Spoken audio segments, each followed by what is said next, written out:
After dropping my son at the airport, our housekeeper who has worked for us for 10 years called, "Don't go home. Check the cameras." I opened my phone and stood frozen when I watched and witnessed the woman I had lived with for 23 years, standing on our driveway, smiling while a strange man was preparing evidence to frame me. I was so shocked I nearly fainted. "I'm here." Or just type, "I'm here." That camera footage saved my life. Without it, I'd be in prison for a crime I didn't commit. Stick around to see how I fought back. Quick note, this story includes creative elements for educational purposes, but the lesson is real. The fog rolled in thick that morning. The kind that clings to your windshield and makes the world feel smaller. I gripped the wheel of my F-150 as we headed east on Highway 26 toward Portland International Airport. The heater hummed, but the cab felt cold, not from the weather, from the silence. Kyle sat in the passenger seat, face turned to the window. 22 years old, my son. He hadn't said a word since we left the house. Not thanks, not see you in a few months, not even a grunt when I asked if he had his passport, just silence. I tried once more. "You excited about the program?" He nodded barely. "Now listen. I know things have been, Dad." His voice was flat. "Can we just not?" I swallowed the words and focused on the road. When did we become strangers? When did my kids stop looking me in the eye? We pulled into the departure lane at PDX just after 7. Kyle grabbed his backpack before I'd even put the truck in park. "Kyle, wait." He paused, hand on the door. For a second I thought maybe he'd turn around. Give me something, a smile, a "love you, Dad," anything. Instead he glanced back, eyes somewhere over my shoulder. "See you, Dad?" That was it. No hug, no handshake. Just a nod, and he was gone. I sat there, engine idling, watching until the crowd swallowed him. 22 years I'd raised that boy. Taught him to ride a bike, change a tire, throw a fastball. Now I couldn't even get him to look at me. My phone buzzed as I merged onto the highway. Sophia Morales, our housekeeper, 58, been with us 10 years. She never called unless it was important. I tapped Bluetooth. "Sophia, everything okay?" Her voice came through shaky. "Mr. Foster, you need to check the cameras, please." I frowned. "What cameras?" "The security system, the ones at the house." Her breath hitched. "Mr. Foster, don't come home, not yet. Find somewhere safe first." My pulse kicked. "Sophia, what happened? I can't explain over the phone, just, please, check the cameras. Don't come home until you do." The line went dead. I pulled into a park and ride lot, hands unsteady. Sophia wasn't dramatic. If she was calling like this, something was very wrong. I grabbed my phone and opened our security app. 4 cameras, front porch, driveway, backyard, garage. We'd installed them 2 years ago, after break-ins in the neighborhood. Victoria had insisted. I scrolled to the garage feed and hit rewind. Timestamp 6:04:05 a.m., right after Kyle and I had left. The video loaded. My blood turned to ice. There in grainy black and white was my truck. My F-150 parked in the driveway where I'd left it last night. I'd driven Kyle and Victoria's sedan this morning. 3 men stood next to it. I didn't recognize the first 2, dark jackets, ball caps pulled low. But the third I knew. Marcus Kane, early 40s, clean cut, always in a suit. Corporate risk management specialist. Victoria mentioned him sometimes, said he worked on consulting projects with her company. I watched, mouth dry, as Marcus crouched beside my truck. One of the men handed him something, a black package, shoebox-sized, wrapped in duct tape. Marcus didn't hesitate. He slid underneath the driver's side. 90 seconds, his legs stuck out. Then he emerged. The package was gone. He pulled out his phone. 3 photos, driver's side, rear bumper, license plate. One man laughed, clapping Marcus on the shoulder. The other spoke into his phone loud enough for the mic to catch. "Done. He's finished. Just like she wanted. Just like she wanted." I replayed it. Then again, my fingers shook so hard I nearly dropped the phone. Marcus Kane. A man I'd met twice, planting something under my truck, something they wanted the police to find. I switched to the front porch camera, rewound to 6:50 a.m. There. Victoria stepping out in her business suit, coffee mug in hand. She glanced toward the driveway where Marcus and the others worked.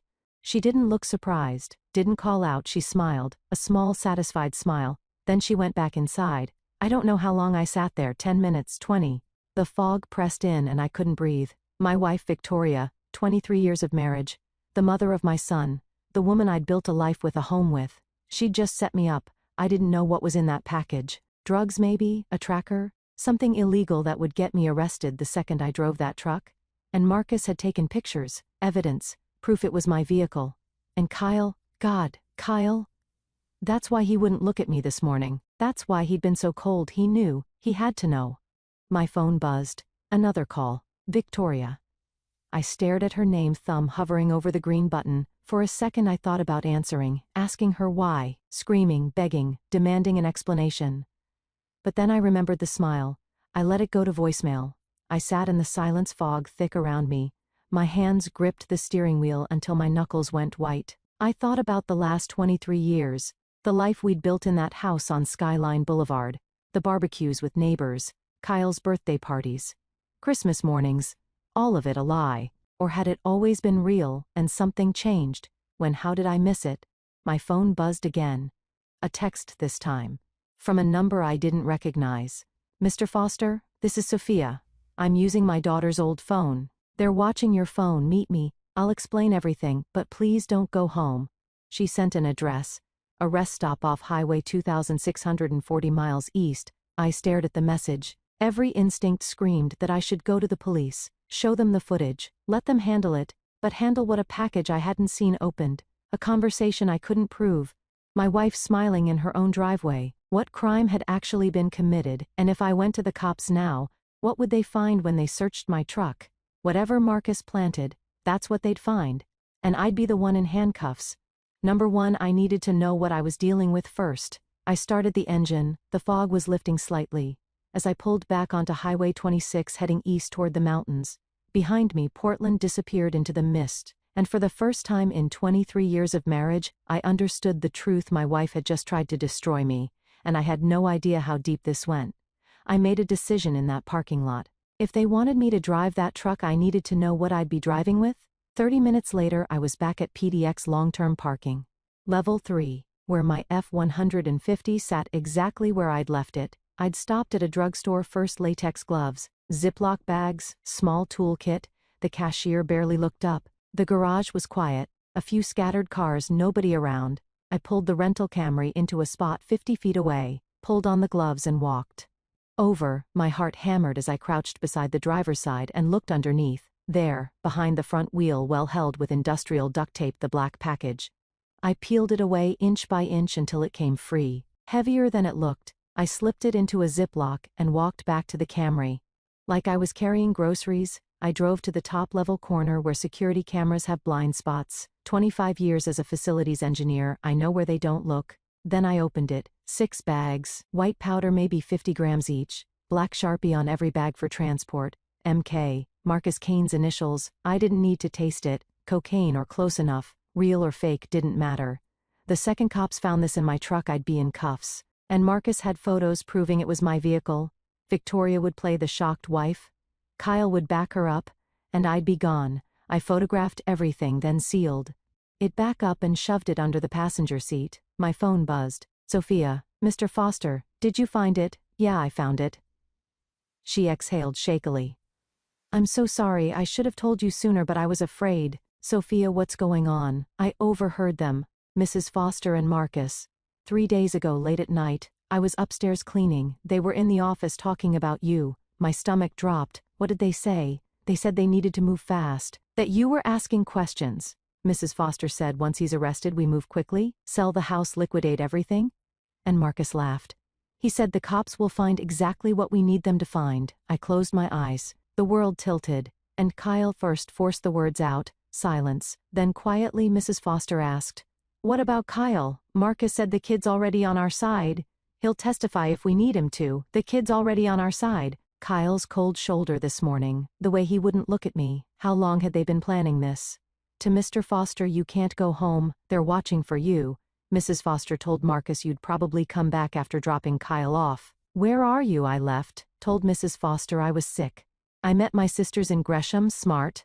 Sophia had always been sharper than people realized. Why are you helping me? A pause. Do you remember 5 years ago my daughter Isabella? I did. Isabella Morales, 25, emergency heart surgery. Some congenital defect. Insurance denied the claim, $120,000.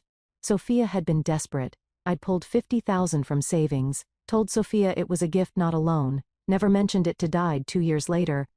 But those 2 years, you gave me 2 more years with her. I will never forget that. My eyes stung, Sophia. So now I save you. You are a good man, Mrs. Foster. She spat the name. She is not. I sat there holding a phone in one hand and my life falling apart in the other. What do? You run, you hide, and you find proof. Real proof. Not just what I heard, how, I don't know. But you need to move now. Mrs. Foster knows you have access to security cameras. She'll delete the footage if she realizes you saw it. She was right. I needed to download everything before it disappeared. I have something for you, Sophia said. A USB drive. I copied files from Mrs. Foster's laptop. Emails, messages. I don't know if it's enough, but it's something. My chest tightened. Sophia, if they find out, they won't. I've been cleaning her office for 5 years. She doesn't even see me anymore. Bitterness edged her voice. I'm invisible to her. Where? There's a rest stop off Highway 26 about 40 miles east. Mile marker 34. I'll meet you there in 2 hours. Okay, thank you, Mr. Foster. Be careful who you trust. Marcus isn't just a consultant, he's connected. I've seen him with dangerous people. The line went dead. I sat there staring at concrete walls. Fluorescent lights buzzed overhead. Somewhere below a car alarm wailed and stopped. I found an ATM near the exit, pulled $1,500 in cash, then I turned off location services on my phone. It wouldn't stop them completely, but it might buy time. I thought about going to the police, walking into a precinct and laying it all out, but what would I say? My wife smiled in the driveway. I found drugs. I claimed someone else planted. Without proof, I was just a paranoid husband, and the moment they searched my truck, I'd be the one in custody. Number 1, I needed to disappear long enough to understand what was happening. I started the Camry and headed for the exit. As I passed my F-151 last time, I looked at it sitting there in dim light. 20 years I'd driven that truck. Took Kyle to Little League in it, hauled lumber for the deck I built. Now it was a trap. Highway 26 stretched ahead, winding east into the foothills. The fog had lifted, but the sky stayed gray. I set cruise control and tried to breathe. 40 miles, 90 minutes. Sophia had an address. She had files, maybe answers. But as the city disappeared in my rear view and trees closed in on both sides, one thought kept circling. What if this is another trap? What if Marcus had gotten to Sophia? What if I was driving straight into an ambush? I glanced at the passenger seat. The Ziploc bag sat there, silent evidence of how far they'd already gone. 90 minutes to decide. Was I running toward answers or straight into the end? The rest in a parking lot barely big enough for a dozen cars. When I pulled in, it was nearly empty. Just 2 18-wheelers idling at the far end, and a gray sedan parked near the picnic tables. Sophia's car. I parked 3 spots away, scanning the tree line, the road behind me, the rear view. Looking for Marcus, for men in dark jackets, for anything wrong. Nothing. Just whined through the pines and the low rumble of diesel engines. Sophia stood beside her car, arms wrapped around herself. She looked smaller than I remembered. Older, her eyes red-rimmed, hands shaking. I, Mr. Foster. Her voice broke. Sophia. I crossed to her. Before I could say anything, she gripped my arm. I'm so sorry. I should have told you sooner. Stop. You're helping me now. That's what matters. We sat at one of the picnic tables, wood damp. From morning fog, Sophia pulled a tissue from her purse, wiped her face, then looked at me with an expression I'd seen before, when I'd handed her that check 5 years ago. Gratitude mixed with something harder. Determination. How much do you know? She asked. Not enough. Tell me everything. She took a breath. Mrs. Foster and Marcus Kane? They've been together 8 months. The words hit like a punch. Together? You mean? Yes. An affair. I saw them in the house twice when you were out of town. March and May. 8 months. Had Victoria seemed different, distant? I'd been so focused on work, on Kyle pulling away, I hadn't noticed. They're not just having an affair, they're planning. Sophia's voice dropped. 3 days ago I heard her on the phone with Marcus. She said once he's arrested we move fast, sell the house, liquidate accounts. I want him gone completely. No alimony, no custody fights, just gone. My throat tightened. And Marcus, he laughed. Said that's going to take planning, it's not cheap. Mrs. Foster said she didn't care. She'd pay whatever it took. 23 years, we'd built a life together, raised a son, and now she wanted me gone, not divorced, gone. What about Kyle? Sophia's face crumpled. Mrs. Foster asked Marcus. What about Kyle? He said. The kid's already on our side. He'll testify if we need him. Says his father's been erratic, unstable. The world narrowed. Kyle, my son, going to testify against me. Call me unstable. Does Kyle know about the drugs? I don't think so. But Mrs. Foster has been working on him for months. She tells him you're stressed, acting strange, that she's worried. She's very convincing. I rubbed my face. This wasn't just a setup, it was months of groundwork turning Kyle against me, building a narrative. And when cops found those drugs, every lie would become truth. Sophia pulled a USB drive from her purse. I've been copying files from her laptop for 2 weeks. Every time I cleaned her office, she never locks it, never logs out. She doesn't even see me in the room. She pressed it into my hand, warm from her pocket. What's on it? She emails. 6 months worth, messages between her and Marcus. Bank statements. I don't know if it's everything, but it's something. I closed my fist around it. Sophia, if they find out, I don't care. Her voice turned fierce. Do you remember my Isabella? Of course. 5 years ago she needed emergency heart surgery. The insurance denied the claim. $120,000. I was going to lose her. I remembered Sophia had come to, crying, begging. For a loan. I'd written the check that day, $50,000. Everything in savings. Told Victoria it was for a roof repair. She never questioned. You saved my daughter's life. Sophia's voice cracked. Isabella lived 2 more years. 2 more years I got to hold her, talk to her. She died anyway. The condition was too severe, but those 2 years, you gave me that gift. Now I give you this. You are a good man. Mrs. Foster is not a good woman. I couldn't speak. I just squeezed her hand across the table. She straightened. All business. You can't go home, can't use credit cards or your phone for anything they can. Trace, you need somewhere they'd never think to look. I have a place, the cabin, my dad's old hunting cabin near Mount Hood. Victoria had been there once 15 years ago. Hated it. No cell service, no running water. She'd never think I'd go there. Sophia stood. I need to go. My sister's expecting me. But Mr. Foster, be careful. Marcus isn't just a consultant. I've seen him with dangerous men. He has connections. I will. She started toward her car, then turned back. One more thing, Kyle. I don't think he understands how far they'll go. He thinks this is just a divorce. He doesn't know about the drugs. There might still be a chance to reach him. Maybe. The word felt hollow. Sophia drove away her sedan, disappearing toward Portland. I sat at the picnic table, another minute, USB drive heavy in my pocket, wind cold on my face. Then I got in the Camry and pulled onto Highway 26, heading east into the mountains. The road climbed higher, trees pressing close on both sides. Sophia's words echoed. Kyle doesn't understand how far they'll go. But I did, and now I need it to disappear. I made it 20 miles before I noticed the tail, a black SUV 3 cars back, keeping pace.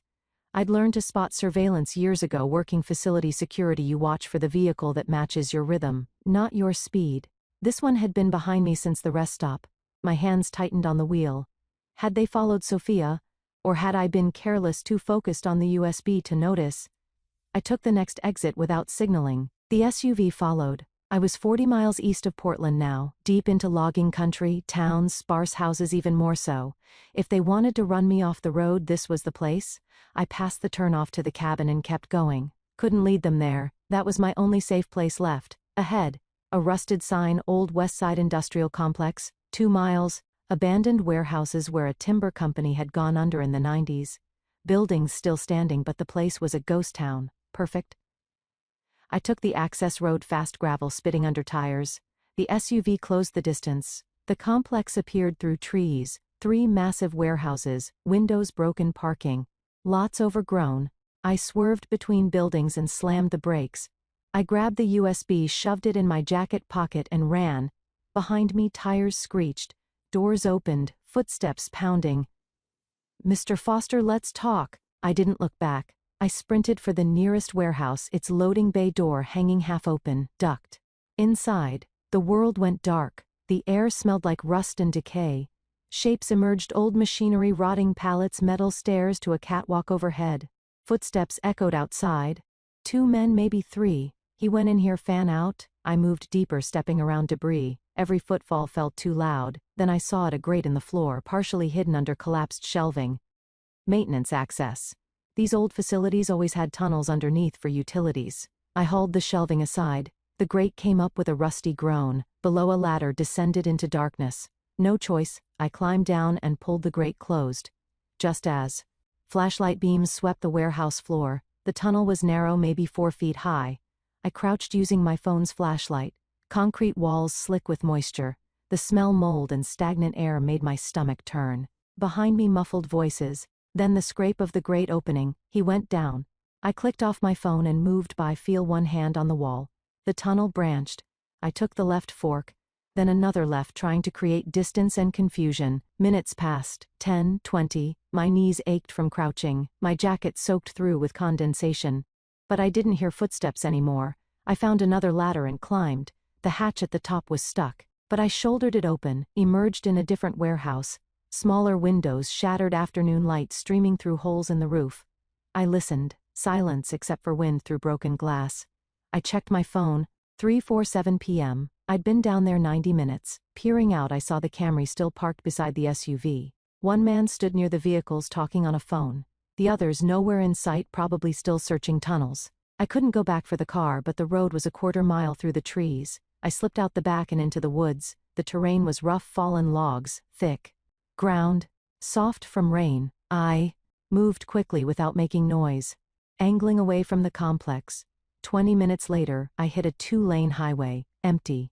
Both directions. I walked, the shoulder thumb out. Third car stopped. Older guy in a pickup, country music playing. Didn't ask questions when I said my car. Broke down, hop in. I gave him a different name. Paid $20 when he dropped me at a gas station 10 miles up.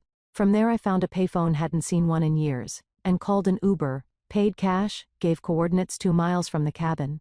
You sure? The driver asked. There's nothing out there. Meeting someone. They'll pick me up. He shrugged and drove. By the time he dropped me off, the sun was low, shadows long through trees. I waited until his taillights disappeared, then hiked the final 2 miles on foot. The cabin appeared as last light bled from the sky. A small structure tucked into a clearing surrounded by Douglas firs. The roof sagged in places, windows dark, but it was standing. I'd been here twice. Once as a kid when Dad brought me hunting, once 15 years ago when I thought about selling it and brought Victoria to see if it was worth anything. She'd taken one look, no plumbing, no electricity, miles from civilization, and told me to sell. I'd kept it anyway. Paid the property taxes every year, never told her. Now I understood why. I found the spare key under a rock where Dad always kept it and let myself in. The door groaned inside, cold and stale air. I clicked on my phone's flashlight. Dust coated everything, the old wood stove, the table, 2 cots against the wall. But it was shelter, and it was mine.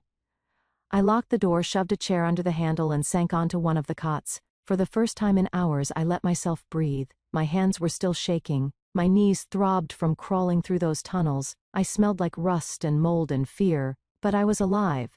And I still had the USB. I pulled it from my pocket and stared at it in the dim glow of my phone.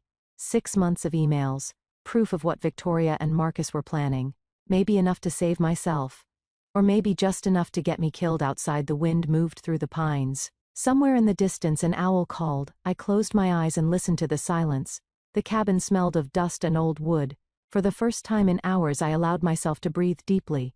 But I knew this was just the beginning. Morning light filtered through gaps in the shutters, thin and gray. I'd barely slept. Maybe 2 hours in fragments, waking at every sound, but sleep wasn't the priority anymore. I sat at the dusty table, my laptop propped on a stack of old magazines, and plugged in the USB drive Sophia had given me. The folder opened. 317 files, 6 months of emails between Victoria and Marcus Kane. I started reading. The first dozen were mundane meeting times, restaurant reservations, inside jokes I didn't understand. Then the tone shifted. February, we need to be careful, and is asking about the withdrawals. March, how much longer do we have to pretend? April, I want him gone completely. I kept scrolling. Financial documents, bank statements showing transfers I'd never authorized. A contract with a lawyer, Michael Reed, dated 2 months ago. Retainer $15,000 from our joint account. And then buried near the end, an email from Marcus to Victoria sent 3 weeks ago. On packages ready. I'll plant it Monday morning after he leaves for the airport. Once the cops find it, we move fast. Sell the house within 48 hours, liquidate everything, you'll have full control by the end of the week. Victoria's reply, and Kyle, Marcus already handled. The kid will testify that his father's been unstable. Between that And the drugs no court will side with him. You'll be free and clear. I closed the laptop and sat there in the cold silence, free and clear. They'd planned every detail. The drugs, the testimony, the asset seizure. This wasn't just a divorce, it was an execution, but now I had proof. Proof they'd conspired. Proof of the setup. Proof that might save me if I could use it the right way.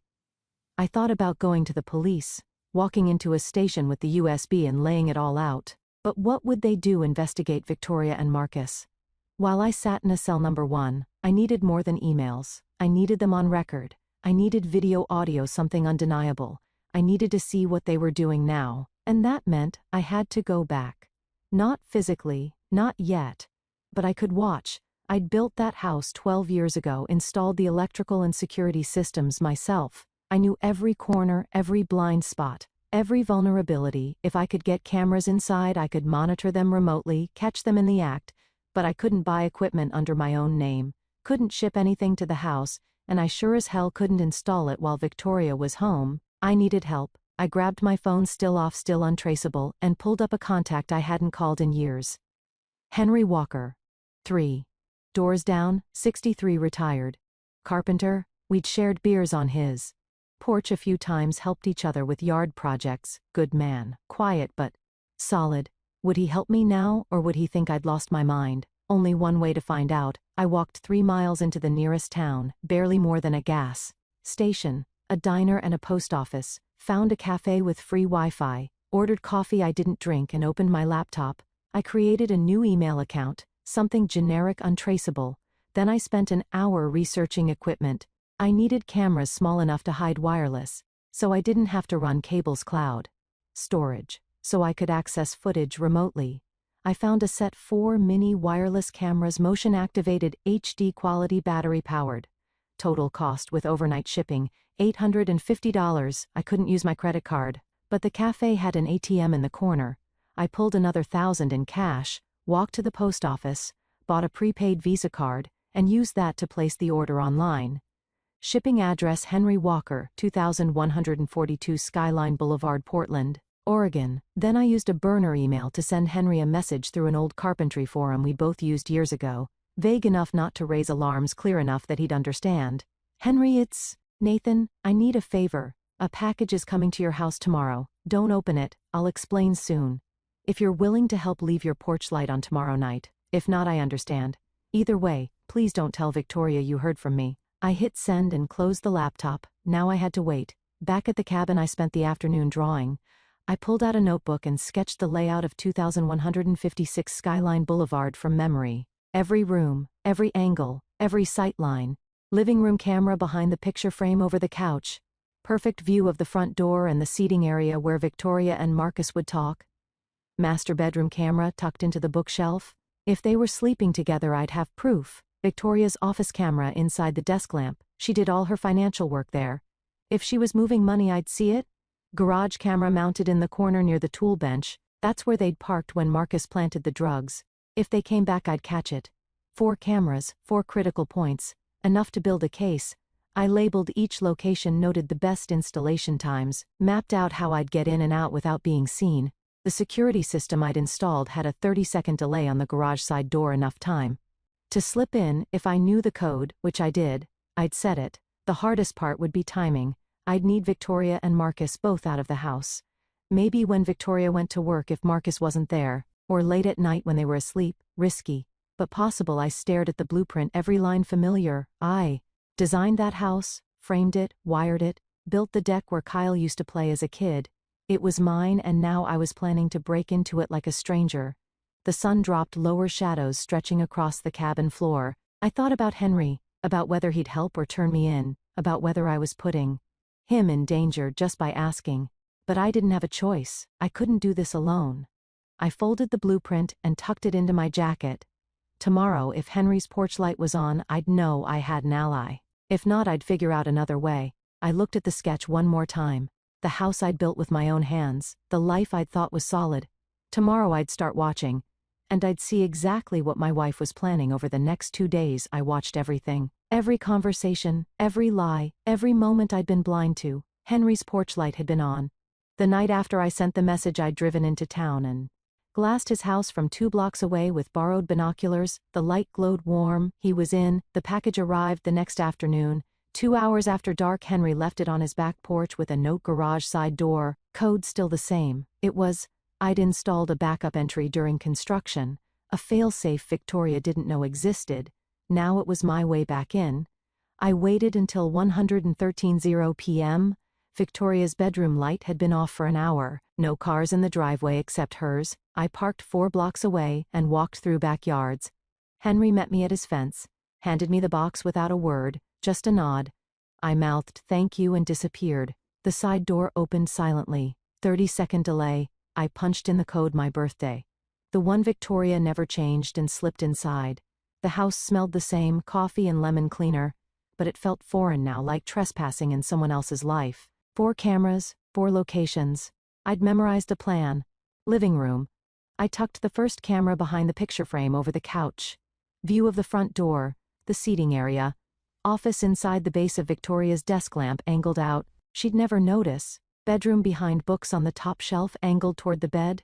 Garage corner mount behind an old helmet, 40. 5 minutes? I was out by 12:15 a.m. Code reset door. Locked. Back at the cabin I connected to the cloud storage. All 4 feeds came. Online, green lights. I exhaled for the first time in hours, now I could watch. The first footage came through the next morning. I sat at the table, laptop open. Coffee going cold as I scrolled. 8:47 a.m. Victoria, in the kitchen on her phone. I don't know where he is, Marcus. He hasn't come home. Marcus's voice through the speaker. Good, that means the plan worked. He's probably in a holding cell or he ran. Either way he's finished. Victoria laughed. I almost feel bad. 23 years and this is how it ends. Don't. You said it yourself, he was holding you back. We're free now. They talked for 5 more minutes. Plans to list the house, move money, have Kyle come home early to make a statement about my erratic behavior. I watched Victoria smile as she hung up, watched her pour more coffee like she hadn't just dismantled my life. I saved the file and kept watching. 2:14 p.m. Victoria in her office. She opened a drawer and pulled out a small bottle, unmarked, no label, unscrewed the cap, poured drops into a coffee mug, added cream, stirred. I zoomed in, the liquid was clear, slightly viscous. My phone buzzed. Sophia, you know Mr. Foster, did you see the footage I'm watching now? What is that bottle? That's what I needed to tell you. I was a nurse in Mexico for 15 years. I recognize it. She keeps it hidden in the bathroom cabinet. I've seen her use it before. My chest tightened. Use it for what? For you. Every morning she made your coffee. Yes, I thought back. Yeah, for months Victoria had insisted on bringing me coffee before work. Said it was quality time. What's in it? Yes, I'm not certain without testing, but from the dosage, I think it's a hallucinogen, mild long-term. It would make you seem unstable, memory problems, mood swings. Perfect for a custody case. The room tilted. She's been drugging me. I think so for months. I took a sample last week and sent it to a lab.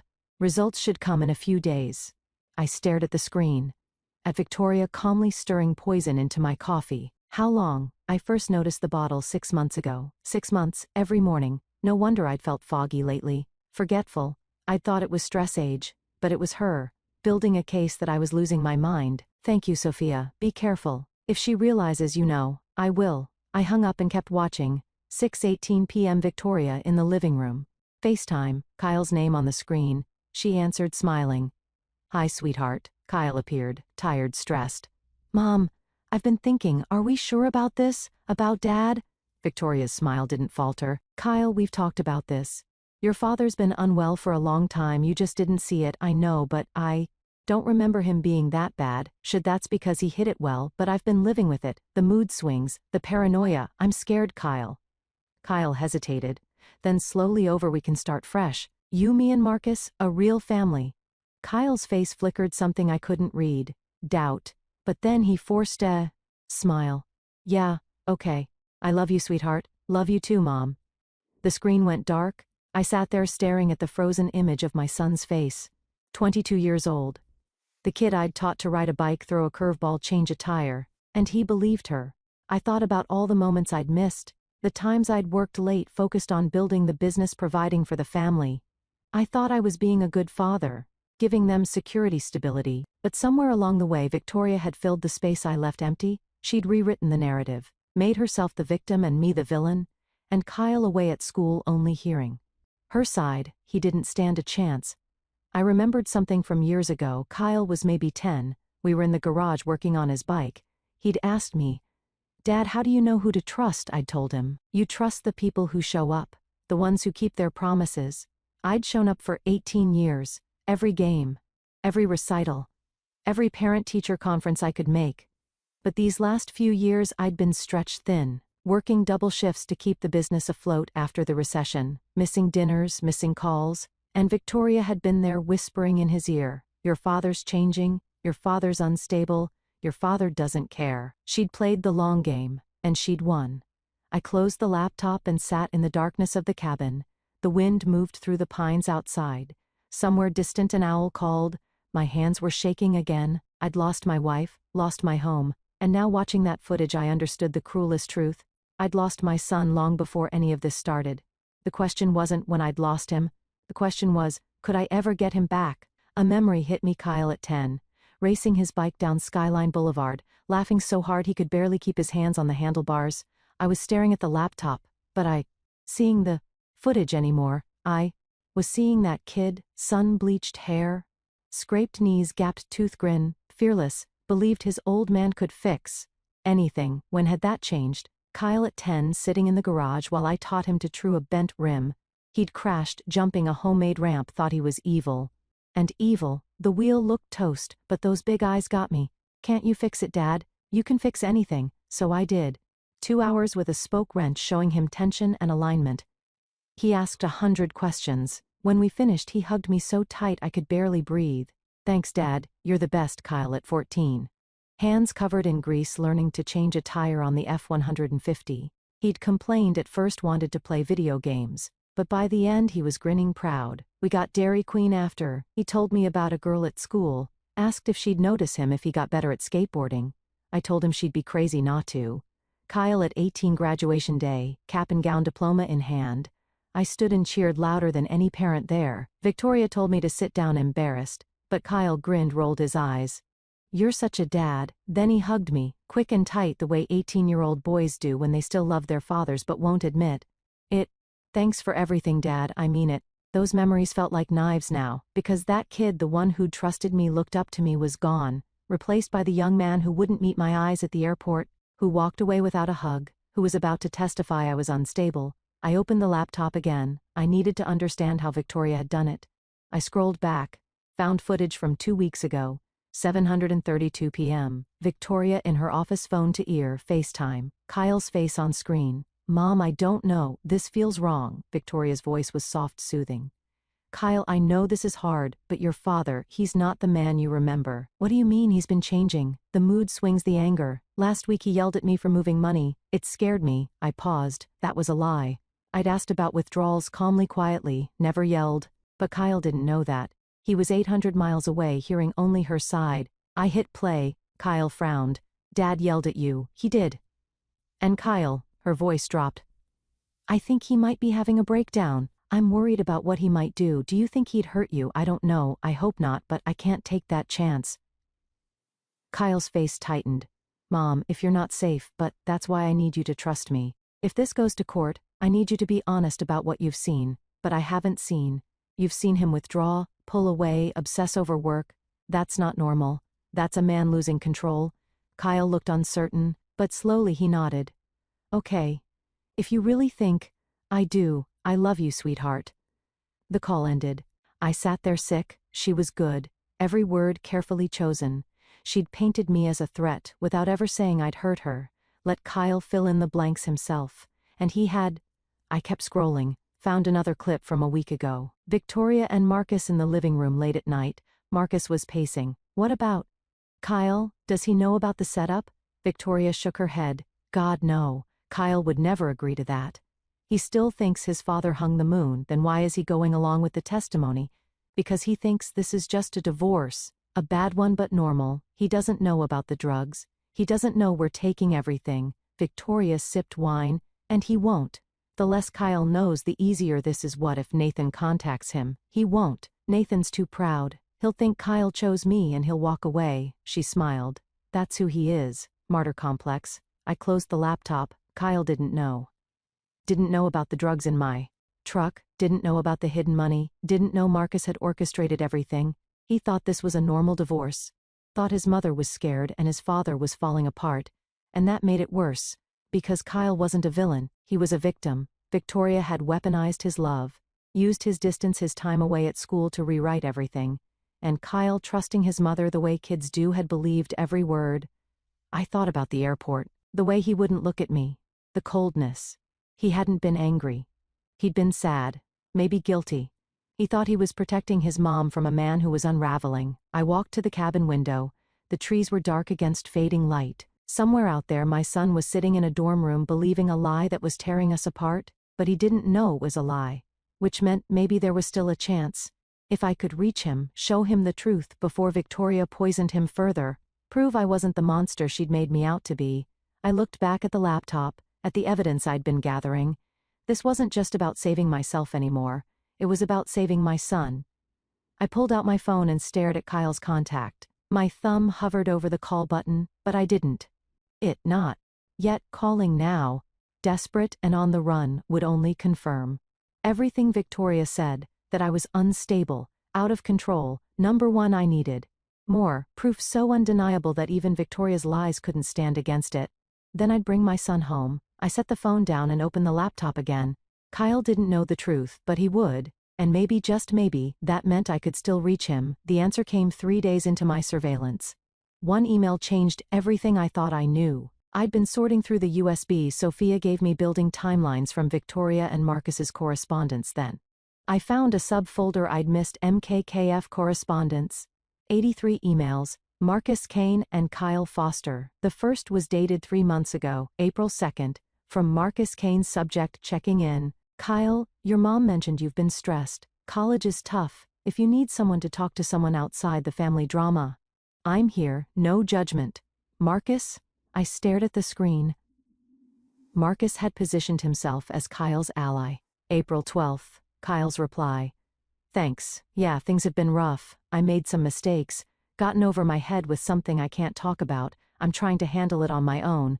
Kyle. April 15th. Marcus again? I've been in tight spots before. If it's financial, I have resources. Whatever it is, I won't tell your parents. Let me know. M. Financial. The next email had an attachment: KF_debt_summary. .pdf. I opened it. Offshore gambling site. Total outstanding balance, $80,000. Kyle's name at the top. 8 months of transactions. Small bets becoming bigger losses. $80,000. My son had been drowning, and I hadn't known. April 20th. Marcus's pitch. I saw the statement. I can make this go away. I have connections who can erase debt like this if the right incentives are in place, but I need you to do something for me in return. EMC. April 28th. Kyle asked the question that sealed everything. What do you need me to do? Kyle. Marcus replied. Within an hour, your parents are going through a rough patch. Your mom's scared of your dad's mood swings, his paranoia. If things go to court, she needs someone who can speak honestly about what they've seen. You don't have to lie. Just tell the truth about how your father's been changing. In exchange, I'll take care of your debt. $20,000 up front. The rest after everything's settled. Sound fair? M. I felt sick. Marcus had found Kyle's weakness and exploited it. May 6th. Kyle hesitated. I don't know. This feels wrong. My dad's been distant but unstable. That's a strong word. Kyle. Marcus's reply was cold. Think about what's at stake. That debt. The people you owe won't wait forever. They're already asking questions. When they come collecting, they won't be polite. I'm offering you a way out. $20,000. Wired tomorrow. Just say yes, M. The next attachment: bank transfer confirmation. $20,000 sent to Kyle's account. May 7th. Marcus had paid him. May 15th. Kyle tried to back out. I've been thinking about this. I'm not sure I can go through with it. My dad and I haven't been close, but he's still my dad. I don't want to be the reason he loses everything. Can we talk? Kyle. Marcus's response was ice. You took $20,000. That money's already gone to pay your debt. If you back out now, I can't protect you. The people you owe will come for you. They won't care that you're a college kid who made a mistake. You're in this now. The only way out is through. Don't let us down, M. The last email, 2 weeks ago. June 4th. I'm in, but I hate this. Kyle. I closed the laptop. Kyle wasn't a villain, he was a victim.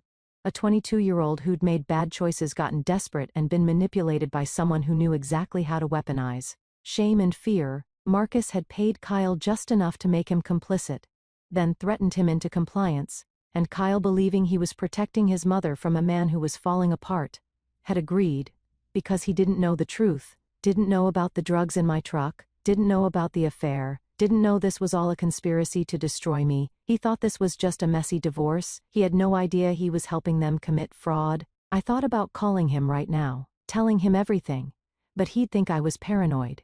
Exactly what Victoria had conditioned him to believe. No. I needed proof he couldn't deny. I saved every email, every transfer, every threat. Marcus had thrown Kyle an anchor disguised as a life preserver. My son wasn't the enemy. He was another victim in their plan. I stared at Kyle's last message. I'm in, but I hate this. He hated it. Part of him knew this was wrong, which meant maybe I could still reach him. But first I needed more than emails on a USB drive. I needed to know how deep Marcus's network went, how many others he'd manipulated this way. I needed someone who could dig deeper than I could alone. I needed help, real help. Tomorrow I'd make the call, but tonight I sat in the cabins and grieved for my son, not lost to betrayal but to fear and manipulation. Kyle had been trapped, used, and I'd been too blind to see it. The question now wasn't whether I could forgive him. The question was, could I save us both? I needed help, real help, someone who could dig deeper than I ever could. Chris Manning. We'd met 12 years ago on a job site. He was installing network infrastructure.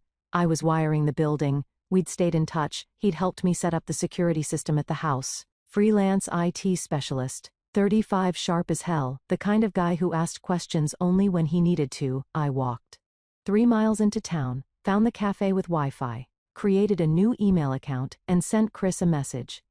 Chris, it's Nathan. I need your help.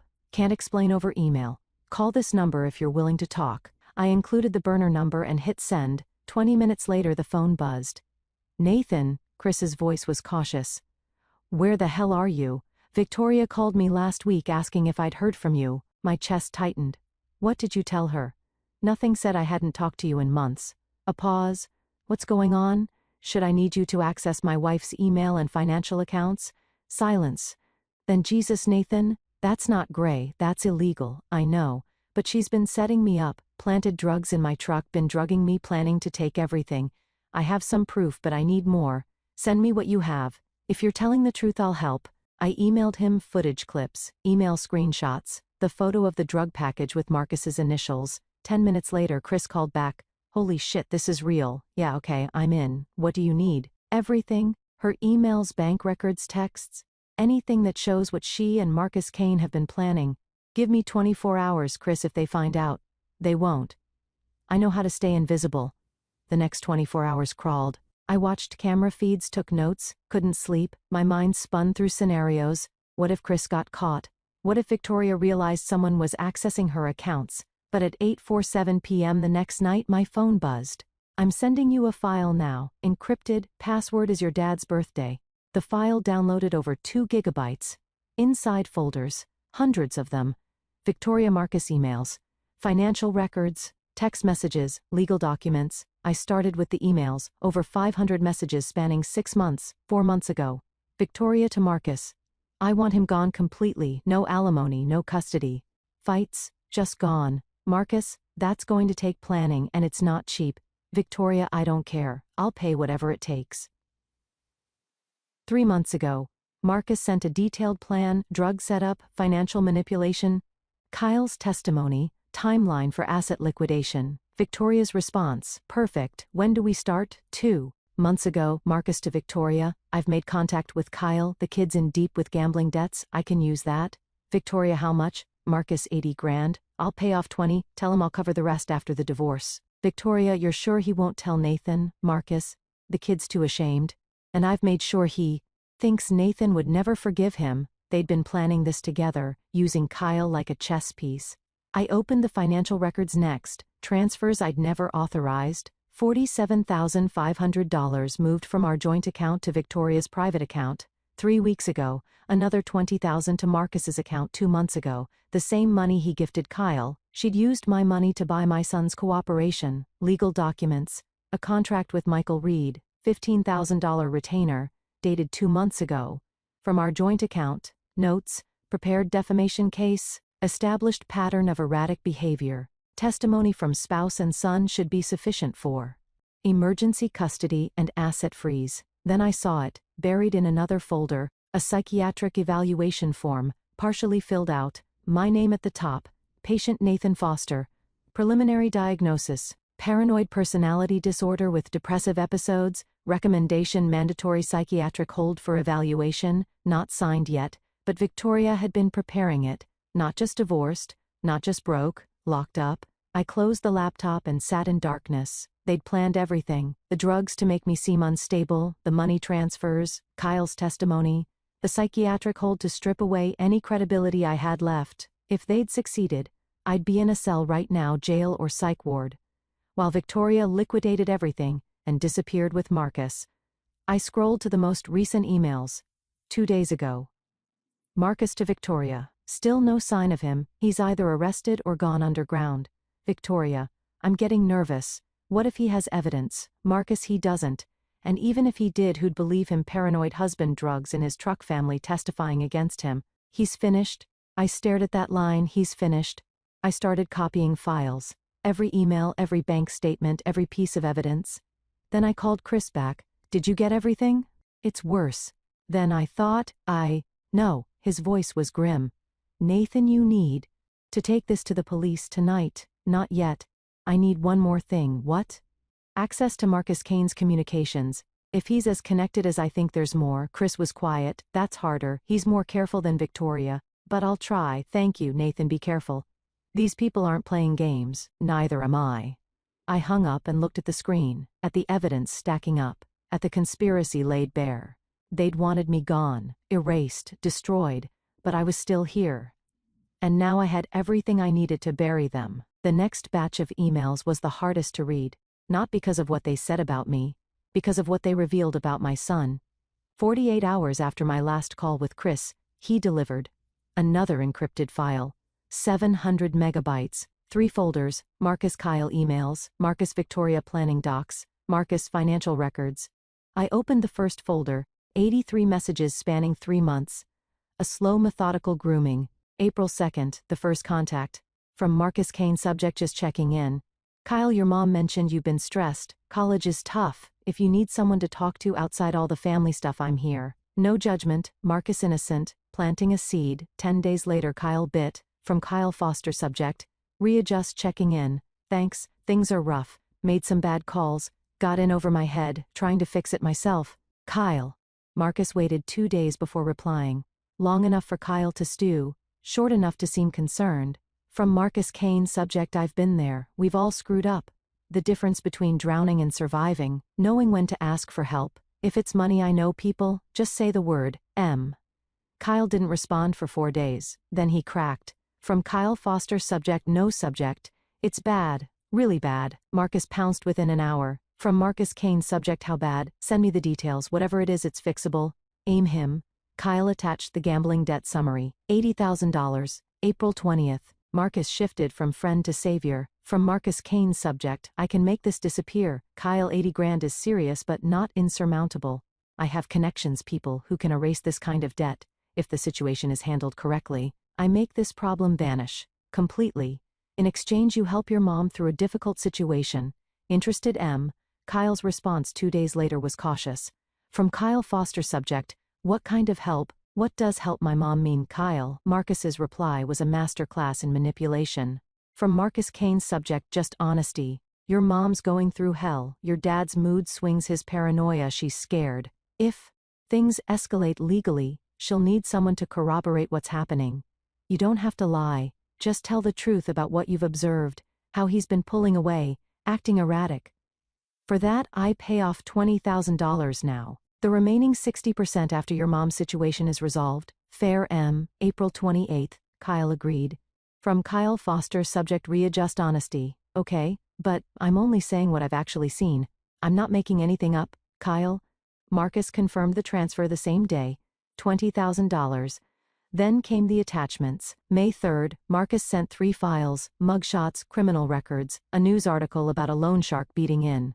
Seattle, from Marcus Kane, subject for your information who you owe. Kyle, just so you understand the stakes. These are the guys your debt was sold to, nasty people, that 20 grand I sent that bought you time. But if you back out now I can't protect you, they'll come looking, and they don't negotiate. The photos were brutal. Assault convictions, armed robbery. One man had a scar across his jaw that looked like it had been opened with a knife. Kyle didn't respond for a week. May 10th, his tone had shifted. From Kyle Foster, subject. I don't know about this, Marcus. I've been thinking, my dad's distant, yeah, but unstable. I don't know if I can say that. It feels wrong, Kyle. Marcus's reply came within 30 minutes. No more friendly tone. From Marcus Kane, subject. Think very carefully. Kyle, you took $20,000. That money's already been out. The payment plan fell through. They send their collectors to your dad, finds out you took money to testify against him. How do you think that conversation goes? You're in this? The only way out is forward. Kyle tried once more. May 23rd. From Kyle Foster, subject. Can we talk? I can't do this, I'm sorry. I'll figure out another way to pay you back. Kyle. Marcus's response was a hammer. From Marcus Kane, subject. Final warning. You signed paperwork, you accepted payment, you agreed to cooperate. If you back out, I'll make sure everyone knows you sold out your father for cash and then chickened out, your mom, your dad, your school, everyone. You think your dad's disappointed in you now? Wait until he finds out his son tried to frame him for money. There's no other way. You testify, we finish this, and you walk away clean, or you bail and I bury you. Your choice. The last email, 2 weeks ago, June 4th, from Kyle Foster, subject. No subject. I'm in, but I hate this, Kyle. I sat back, laptop glowing in the hands, shook, not from cold, from rage. Marcus hadn't just my son. He'd hunted him, identified his weakness, built trust, applied pressure, closed the trap. Kyle had been 19 when he started gambling, probably thought he could control it. By the time the debt hit $80,000, he was paralyzed with shame, too scared to tell me, too desperate to say no when Marcus offered a way out, and Marcus had counted on that. He'd sent those mugshots, not because Kyle's creditors were dangerous, but because fear was the most effective control mechanism. Those photos made the threat feel real. Then Marcus had boxed him in. You took the money, you're complicit. If you back out, everyone knows. Kyle had been trapped from the moment he replied to that first email. I thought about the airport, the way Kyle couldn't meet my eyes. He hadn't been angry, he'd been drowning in guilt. I opened the second folder. Marcus Victoria planning docs. One email stopped me cold. From Victoria Foster to Marcus Kane, subject. Kyle. Does Kyle know about the setup? The drugs 5? Marcus's reply. God no, Kyle would never agree to that. He still thinks his father hung the moon. Keep him in the dark. The less he knows, the easier this is. Kyle didn't know about the cocaine in my truck. Didn't know about the plan to liquidate assets. Didn't know about the affair. He thought he was helping his mother escape an unstable husband. He was a pawn. I scrolled to the financial records, transfers, payments. A pattern emerged. Marcus had done this before. Other names, other debts, other sons and daughters manipulated the same way. 3 cases in the past 2 years. Same playbook. Find someone vulnerable, offer help, demand cooperation, threaten exposure. This wasn't opportunism. This was Marcus's business model. I saved everything, every email, every threat, every transaction. Kyle wasn't my enemy. He was another victim, and now I had proof. I stared at the final message. I'm in, but I hate this. He hated it. That meant somewhere buried under the fear and shame. My son was still in there, still reachable. I closed the laptop and sat in the silence.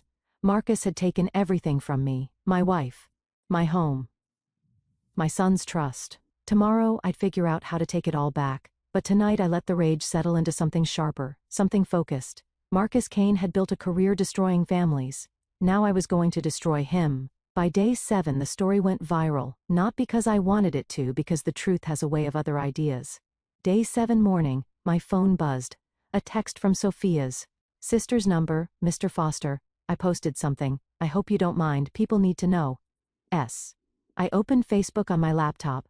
Sophia had posted in a local community group, Portland Metro Neighbors and Friends. 12,000 members. The post was careful, no real names, but enough detail that anyone paying attention would recognize the players. Sophia's post. I worked for a family for 10 years. Good people, or so I thought.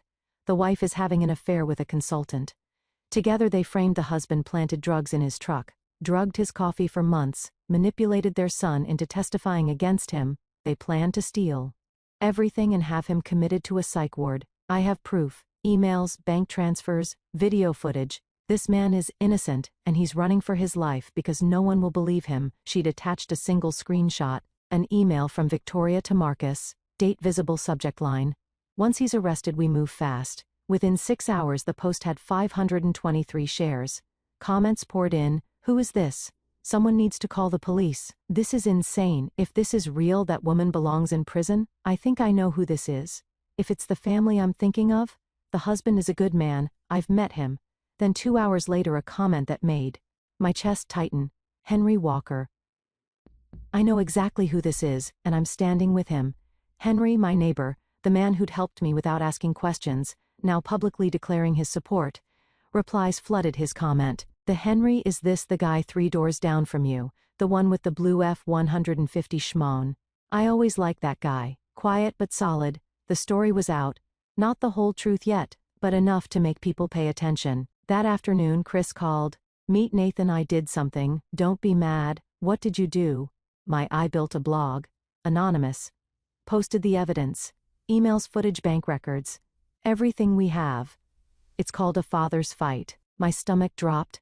Chris, it's already live and it's spreading fast. I pulled up the site. Clean design, simple layout. A single post titled The Truth About Victoria Foster and Marcus Kane. The post laid it all out. Timeline, evidence, screenshots of the $47,500 transfer, photos of the unmarked drug bottle, clips from the security footage, Victoria smiling in the driveway, Marcus planting the package. At the bottom of note, this man is innocent. His wife and her lover framed him. His son was manipulated. If you know Victoria Foster or Marcus Kane, share this. The truth deserves to be heard. I checked the count.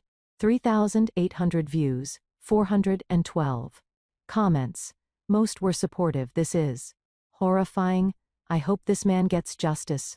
Victoria Foster should be ashamed. If this is real, she's a monster. I know Marcus Kane always thought he was sketchy, but some were skeptical. Where's the proof this is real? Anyone can fake emails. This could be a smear campaign. We don't know the full story. I scrolled through reading every word. Some people doubted, most believed. And that was enough. By evening the blog had been shared on Twitter, Reddit, local news forums. The view count climbed past 5,000. Someone had tagged a Portland news station at KGW8 News. Any truth to this story circulating about a local family seems credible. The cameras were moving in my direction now. I should have felt relieved. Instead I felt exposed. At 8:07 p.m., the living room camera caught movement. Victoria pacing, phone pressed to her ear. Marcus on speaker. Everything's online. Thousands of people have seen it. Her voice was shrill, panicked. The emails, the bank transfers, the footage, all of it. Marcus's voice came through, calm. To calm? Then we move faster. What does that mean? It means we finish this before the police get involved. We find Nathan. We control the narrative. He's unstable. Remember, paranoid, delusional? This blog? It's exactly what a man having a breakdown would do. Victoria exhaled shakily. What if people believe him? They won't. Not if we move now. Call your lawyer. Tell him Nathan's been making threats. Say you're scared. File a restraining order. By tomorrow morning he'll be the one they're looking for, not us. And Kyle stays out of it. The kid doesn't know anything. Keep him in the dark. The call ended. Victoria sat on the couch staring at her phone. For a moment she looked small, frightened. Then she pulled up her contacts and started dialing. I saved the footage and sent it to Chris. Post this now. 20 minutes later it was live. A new update on the blog. Victoria Foster panics caught on camera. The clip spread even faster than the first post. By midnight the blog had 12,000 views, 800 comments. News outlets were picking it up. At PDX Scanner, developing viral story, alleges drug planting, financial fraud in local family dispute, police investigating. I sat in the cabin, laptop open, watching the numbers climb. Sophia texted again. Mr. Foster, people are talking. They believe you. You're not alone. I read the comments. Strangers defending me. Neighbors I'd never spoken to vouching for my character. People sharing the blog, demanding justice. Henry Walker posted again. I've known Nathan Foster for 5 years. He's a good man. If Victoria and Marcus did this, they need to be held accountable. Replies. Thank you for speaking up, Henry. And we need more people like you. Justice for Nathan. I stared at the screen for 7 days. I'd been hiding, running, isolated. Now thousands of people knew my story, and most of them believed me. The truth was out, spreading faster than Victoria could contain. I'd shattered her lies in a single day, but desperate people are dangerous. And Victoria and Marcus, they were about to get very desperate. I closed the laptop and sat in the dark. The wind moved through the pines outside. My phone buzzed with notifications, shares, comments, messages of support. I wasn't alone anymore, but the fight was just beginning. Tomorrow they'd come for me. I knew that. The question was, would I be ready? Still here. Drop a 1 below. Quick heads up, this story blends real experiences with storytelling. If that's not for you, feel free to leave, but if you want to see how I finally confronted them live in front of thousands, keep watching. This is where everything comes together. I needed backup. If I was going to confront them, I couldn't do it alone. I called Henry Walker. The phone rang twice. Nathan, Henry, I saw your comment.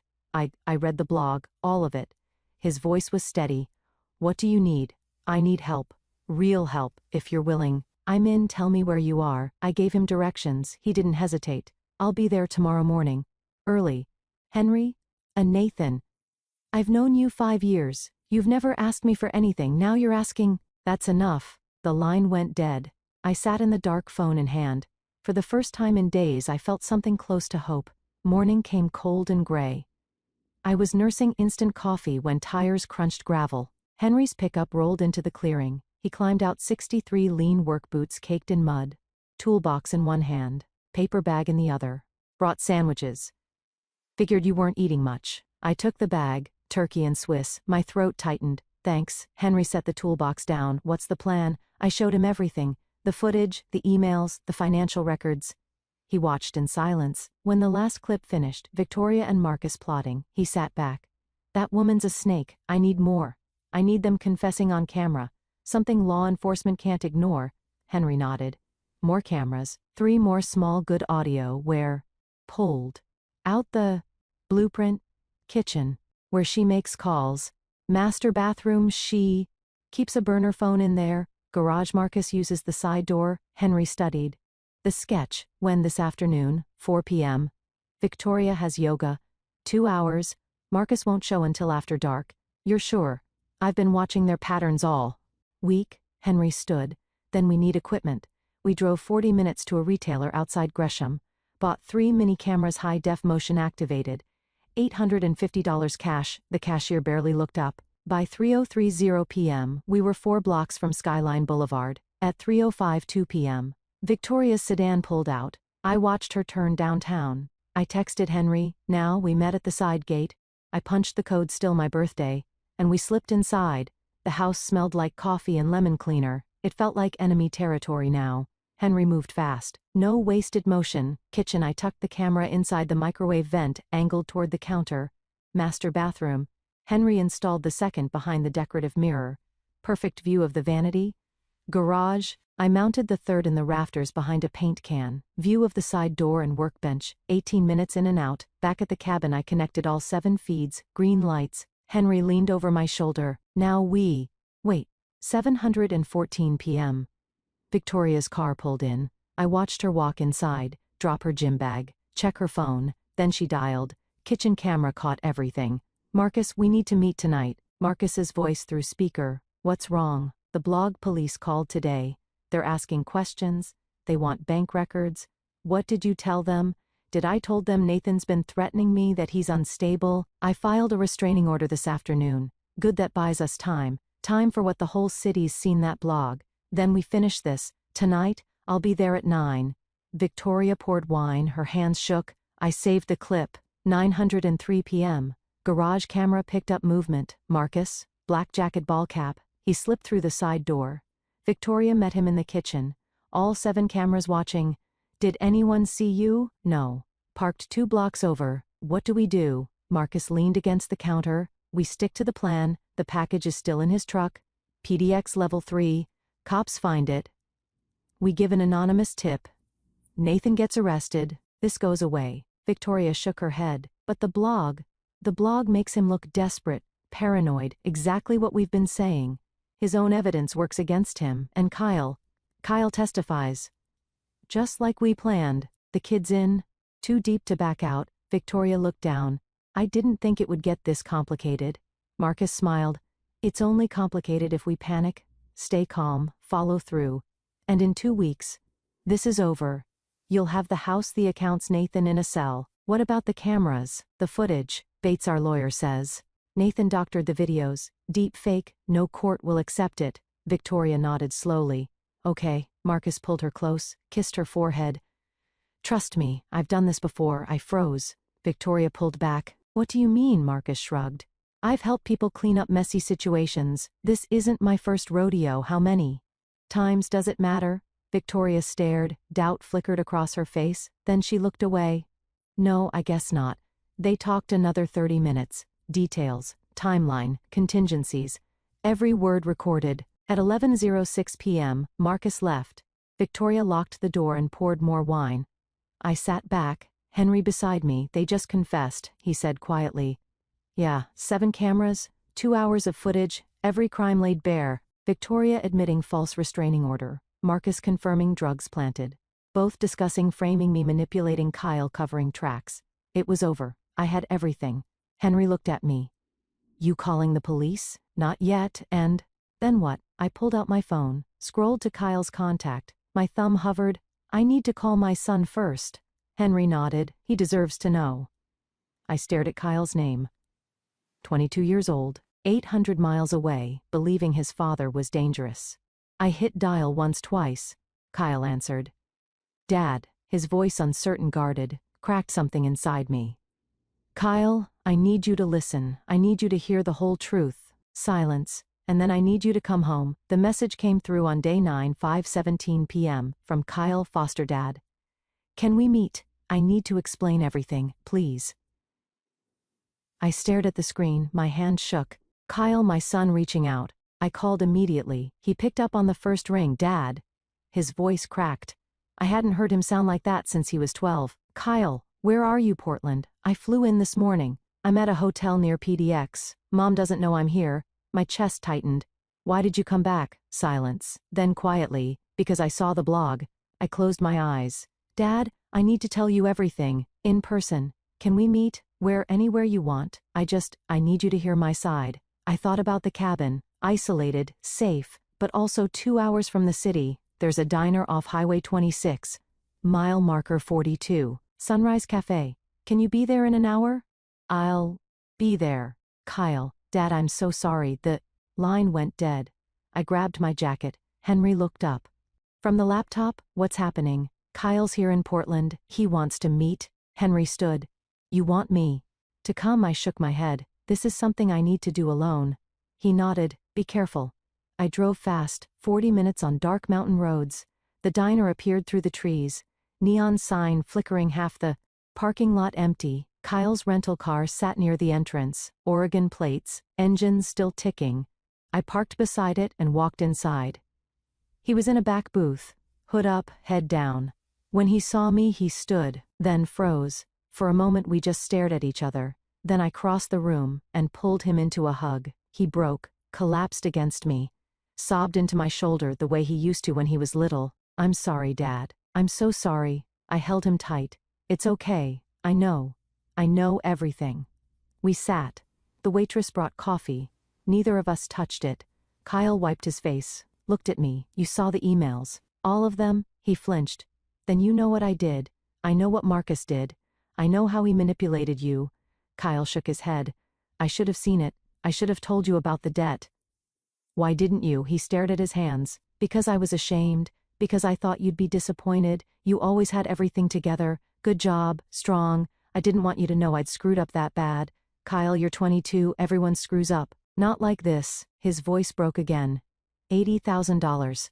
Dad, I was gambling online for almost a year. It started small, then I couldn't stop. By the time I realized how deep I was, it was too late. I reached across the table, squeezed his hand. When Marcus offered to help, I thought it was a gift. He said he cared about Mom, that he wanted to help the family. He paid $20,000 up front, said the rest would come after I testified.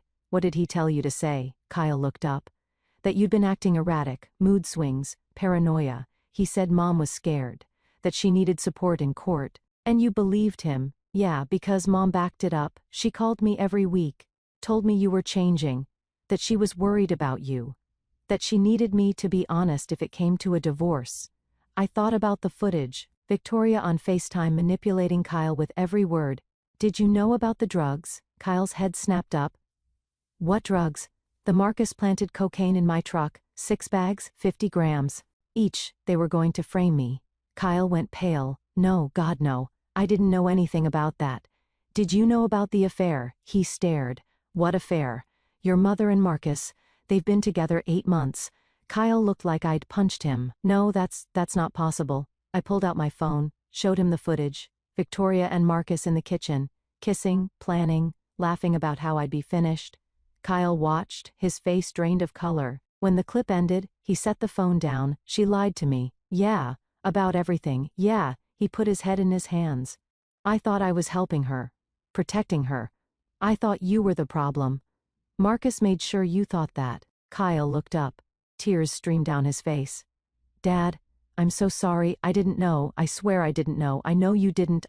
His money. I signed papers I agreed to testify against you because you were drowning and he threw you a rope. That's what predators do, Kyle. They find your weakness and exploit it. But I should have stopped. I leaned forward. You're not the villain here. You're a victim, just like me. Kyle wiped his eyes. What do we do now? I told him everything. The cameras, the footage, the confession, the blog going viral, the evidence stacking up. Tomorrow night 8 p.m., I'm going back to the house. I'm confronting them, both of them. And I want you there, Kyle straightened.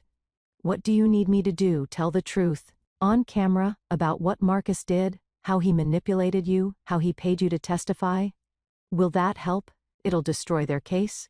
Victoria and Marcus are claiming I'm paranoid, that I faked the evidence, but if you testify that Marcus blackmailed you, that changes everything. Kyle nodded. I'll do it. Whatever you need. There's one more thing. What? I need you to tell your mother you're coming home, that you want to see her. Set up a meeting for tomorrow night. Why?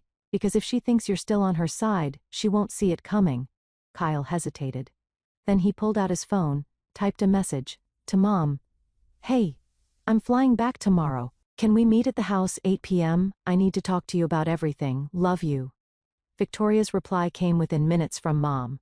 Of course, sweetheart. I'll be here. Can't wait to see you. Love you too. Kyle set the phone down. She has no idea. Good.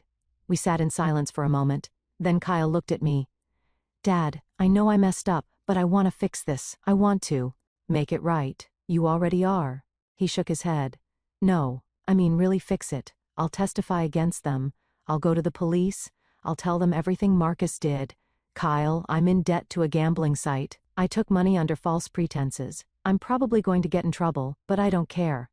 I just want you to know I'm on your side now. I reached across the table again, gripped his shoulder, and we'll figure it out. Together. Kyle nodded, wiped his face. Tomorrow night 8 p.m. Tomorrow night. I drove back to the cabin. When I walked in, Henry looked up. How did it go? He's in. Tomorrow night we end this. Henry stood. You ready? I thought about Victoria's smug smile, Marcus's cold calculation, the 8 sons' tears. Yeah, I'm ready. I texted Victoria from a burner phone. Message. We need to talk.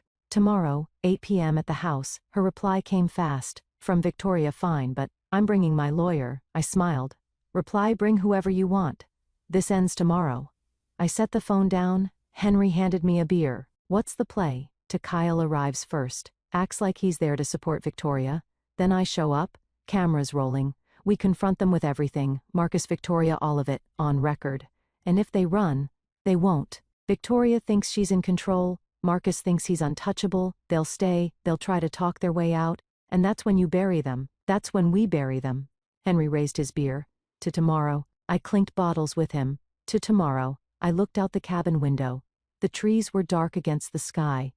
Somewhere out there Victoria was planning, Marcus was scheming, but they didn't know. Was coming. Kyle would land early. Tomorrow I had 24 hours to prepare. Tomorrow night. Everything ended, one way or another, 8 p.m. I stood in my living room for the first time in 10 days. The house felt like it belonged to someone else, but it was mine. I'd built it, and tonight I was taking it back. 7:30 p.m. Henry, Kyle and I did a final systems check. All 7 cameras online, green lights. Across the board, my laptop sat open on the kitchen counter. Chris Manning's face filled the screen. Audio's clear, video's sharp. You ready to go live? I looked at Henry, he nodded. I looked at Kyle. He was pale but steady. I'm ready, Dad. I turned back to Chris. Let's do it. Stream goes live the second you give the signal. I'll moderate comments. The blog's already got 1,500 people waiting. Good, Chris. Leaned closer to his camera. Nathan, be careful. Once this goes live, there's no taking it back. I know. All right, I'm standing by. The screen minimized. I checked my phone. Victoria had texted 20 minutes ago. From Victoria, on my way. Michael's with me. Michael Reed, her lawyer. $15,000 retainer paid from our joint account, without my knowledge. Perfect. Let him see what his client really was. I heard tires on gravel. Headlights swept across the front windows. Kyle stepped back into the kitchen out of sight. Henry moved to the corner of the living room, quiet, watching. I stayed center, waiting. The front door opened. Victoria walked in first, business suit, hair perfect, face composed. Behind her, Marcus Kane. Confident, casual, like he owned the place. Behind him, Michael Reed, 50-something gray suit leather. Briefcase. He looked uncomfortable. Victoria stopped when she saw me, her eyes narrowed. Nathan, Victoria. Marcus closed the door, leaned against it, arms crossed. This is cozy, he said. The whole gang's here. I ignored him, looked at Victoria. Where's Kyle? She blinked. He's meeting me here. He'll be here any minute. So good. I want him to hear this. Victoria glanced at Michael. He stepped forward, clearing his throat. Mr. Foster, I'm Michael Reed, Mrs. Foster's attorney. Before we proceed, I need to inform you that anything said here can and will be used in Save It. I said, I know who you are. $15,000 retainer. Paid 2 months ago from our joint account. Michael's face went blank. He looked at Victoria. You said it came from your personal account. Victoria's jaw tightened. It did. No, I said. It came from the account I set up when we got married. The one we both contribute to. Check your records. Michael pulled out his phone, started scrolling. His face darkened. Victoria turned to me. What do you want, Nathan? I want the truth. Yet the truth. She laughed. Cold, sharp. The truth is you've been harassing me for weeks, threatening me. I have witnesses. I have a restraining order. You filed that yesterday after the blog went live. Her smile faltered. I pulled out my phone, tapped the screen. Chris, we're live. On my laptop a notification popped up. Live stream active, 200 viewers. Victoria's eyes flicked to the screen. What is that? That, I said, is 1,500 people who've been following this story, and now they're watching, live. Her face drained. Marcus pushed off the door. Turn it off. No, he stepped forward. Moved. From the corner. Solid. Blocking. Marcus stopped. I turned back to Victoria. You've been telling people I'm unstable, paranoid, erratic, so let's talk about that. I opened my laptop. Pulled up a video file. This is footage from our security system. March 15th, 6:45 a.m. I hit play. The screen showed Marcus and 2 men standing beside my F-150. Marcus crouching, sliding a black package. Underneath, emerging, taking photos, one man's voice clear through the mic. He's finished, just like she wanted. The live stream chat exploded. Is that real? Oh my God, she set him up. Victoria stared at the screen. That's evidence, I said. 6 bags of cocaine, 50 grams each, planted under my truck by Marcus Kane. Marcus's face was stone. That's not me. I zoomed in, froze the frame. Marcus's face clear as day. It's you. The viewer count jumped 2,800 viewers. Michael Reed was scrolling through his phone, face pale. Mrs. Foster, you told me your husband was fabricating. I am. Victoria's voice cracked. He doctored those videos, deep fake, you can't trust. I played the next clip. Victoria in the kitchen, April 20th. Pouring drops from an unmarked bottle into a coffee mug. Stirring, setting it on the counter where I always grabbed my morning coffee. The chat went wild. She's poisoning him. Call the police. This is insane. I paused the video. That bottle contains a mild hallucinogen. Administered daily for 6 months. Designed to make me seem unstable, forgetful, paranoid. Michael Reed closed his briefcase. Mrs. Foster, I can't represent you if... Shut up, Michael. Victoria snapped. The room went silent. I played the next clip. Victoria and Marcus in the living room 2 nights ago. Victoria, the blog, everyone's seen it. The police called. Marcus. Then we finish this. The package is still in his truck. PDX level 3. Cops find it. We give an anonymous tip. Nathan gets arrested. Victoria and Kyle. Marcus. Kyle testifies. Just like we planned, the viewer count hit 30,200. Michael Reed stood. I'm done, Mrs. Foster. I'm withdrawing as your counsel. Effective immediately. He walked out. The front door slammed. Victoria's face crumbled. She looked at Marcus. Do something. Marcus's eyes were cold. Calculating. Turn off the camera, Nathan. No, you're making a mistake. The only mistake I made was trusting you. Victoria turned to the laptop, lunged for it. Henry stepped in, caught her wrist. Gently but firmly. Ma'am, don't. She jerked back, breathing hard, mascara smudged. I looked at the camera, at the 30,800 people watching. My name is Nathan Foster.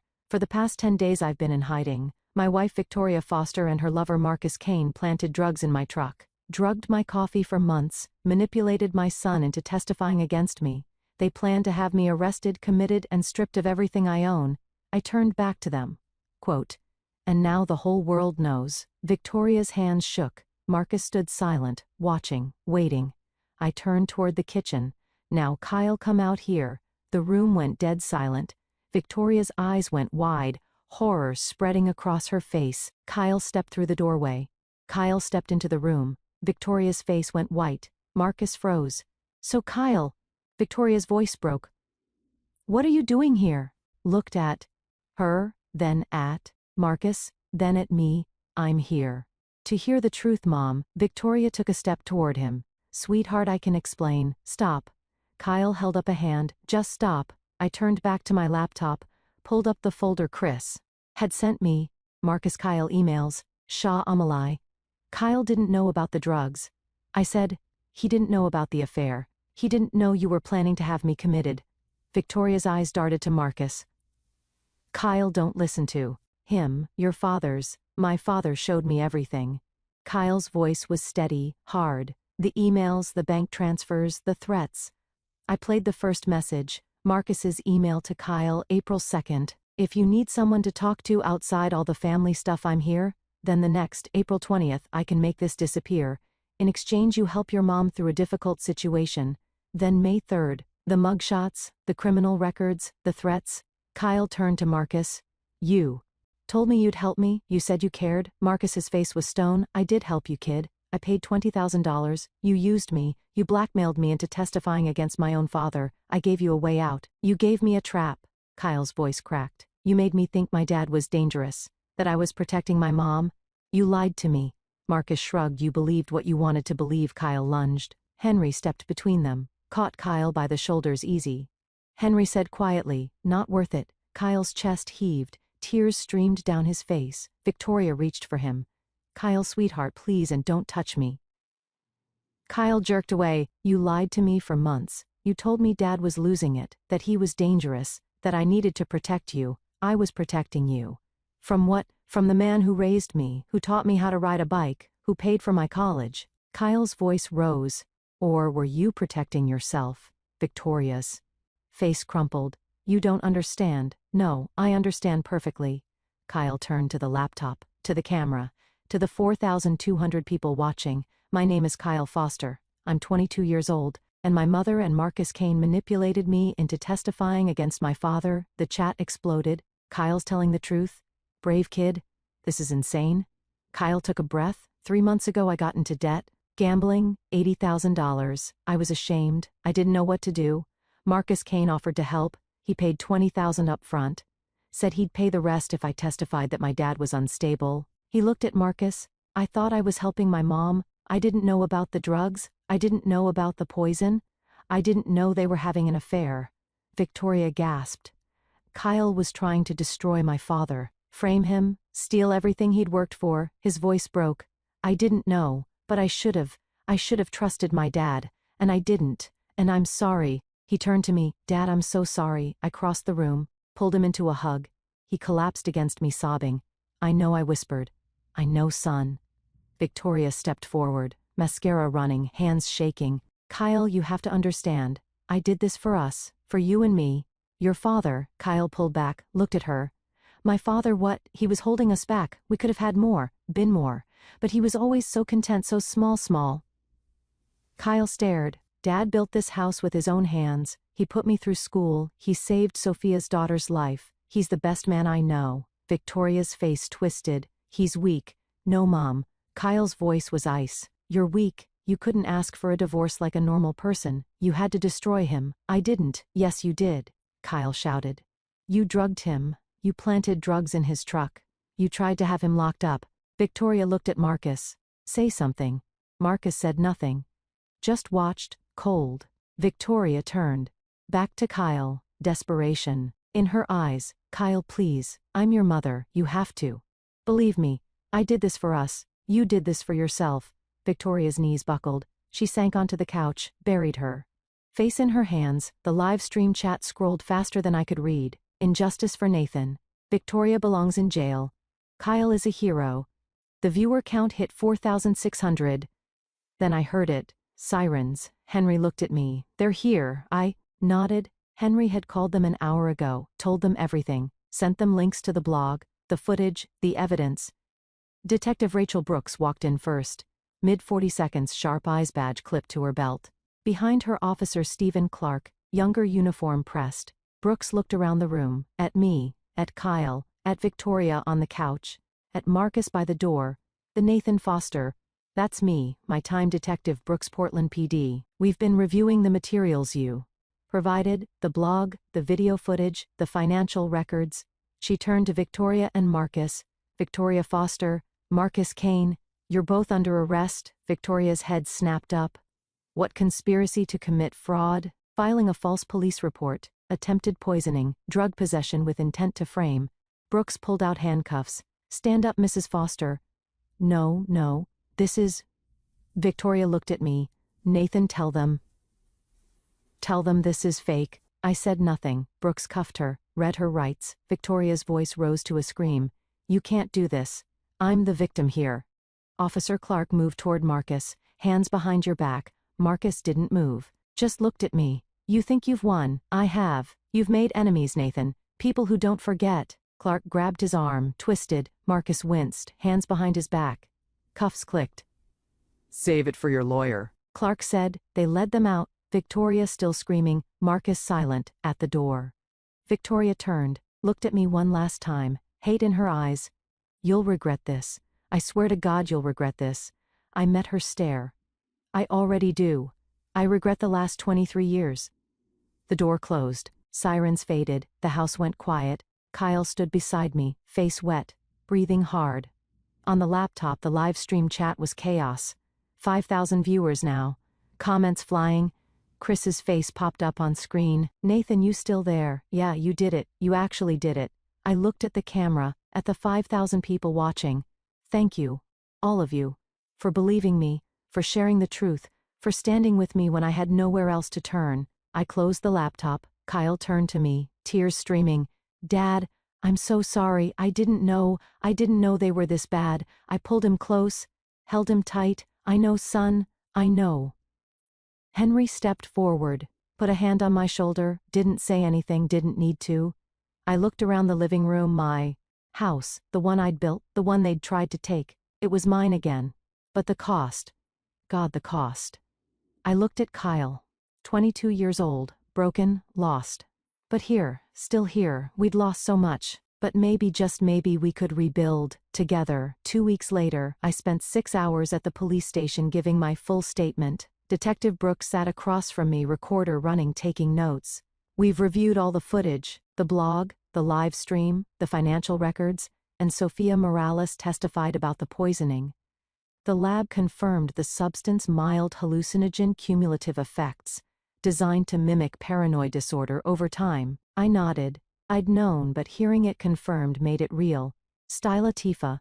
Marcus Kane's been charged with conspiracy to commit fraud, drug possession, with intent to frame, and extortion.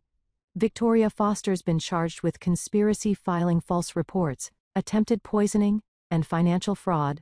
About Kyle Brooks's expression softened. Your son's cooperating fully, given his age and the coercion involved. The DA's offering a deal: probation, community service, restitution for the money he accepted. He'll take it. I'm good. She closed her notepad. Mr. Foster, I've been doing this job 20 years. I've seen a lot of ugly divorces, but this was systematic, premeditated.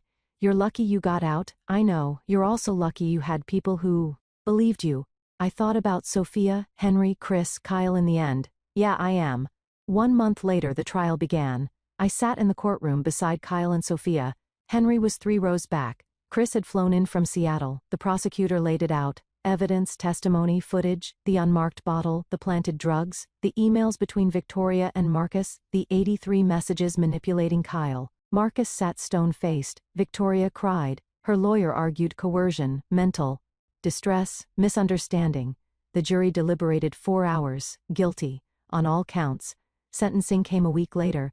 The judge looked at Victoria. Mrs. Foster, you orchestrated a conspiracy to destroy your husband's life, his reputation, and his relationship with his son. You poisoned him, you framed him, you manipulated your own child for financial gain. Victoria stared at the floor. I'm sentencing you to 6 years in state prison, no parole eligibility. For 3 years, Victoria's lawyer started to object. The judge held up a hand. Mr. Kane, the judge turned to Marcus. You exploited a young man's vulnerability. You blackmailed him. You planted narcotics. You've done this before. We found evidence of 2 prior cases with similar patterns. Marcus said nothing. 7 years. No parole for 4. The gavel fell. Victoria was let out. She didn't look at me, didn't look at Kyle. Marcus did. One last cold stare, then he was gone. Kyle's hearing came 1 week later. He stood before a different judge, pleaded guilty to conspiracy to commit fraud, reduced charge. The judge reviewed his file. Mr. Foster, you're 22 years old, you made terrible choices, but the evidence shows you were manipulated, coerced. You didn't know the full scope of what was being done. Kyle nodded. Yes, Your Honor. That doesn't absolve you. You took money. You agreed to testify falsely. You hurt your father, I know. But you also came forward. You testified against the people who used you. You're cooperating with restitution. The judge leaned forward.